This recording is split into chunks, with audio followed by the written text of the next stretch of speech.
Քաղաքի Խոջաբեկ թաղամասի Գագարին փողոցը արդեն 4-ից 5 օր ինչ ողողվում է կոյուղաջրերով։ Բնակիչները բազմից են դիմել ջրամատակարարման ծառայություն ու ամեն անգամ եկել մաքրել են, բայց նորից նույնը կրկնվում է։ Ինչպես նշեց վերոնշյալ փողոցի բնակիչը, արդեն անհարմար են զգում նորից զանգել ջրամատակարարման ծառայություն, ինչքան կարելի է։ Մեր ուլիցան Գագարին է, 4 օր 5 օր է կանալիզացիային ջուրն է գվազել, մեկին պետք չէ, թող քան, եւ որ գոմերում ջուրը կապել է կանալիզացիան, այնոն բերին 5000-ական լարի իկենիմ, իսկոր իմ դերնից իքը իրենց ջուրը վազե պետք, կանալիզացիան ջուրը իմ դուրս էլեց, ես մեղավոր եմ այդտեղ, իսկան անդասիրակ ժողովուրդ կա, գոմերում ջուրը ինչի կապել այդտեղ իկին կանալիզացիան, արդեն 4 օր է կա վազել,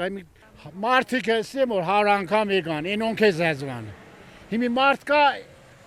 ինչ եմ, անունն է որտամ չեմ, թողան էդոս թուրկանին, շտրավի խայդին, լապատկան տար թողինքն է իստեգ է,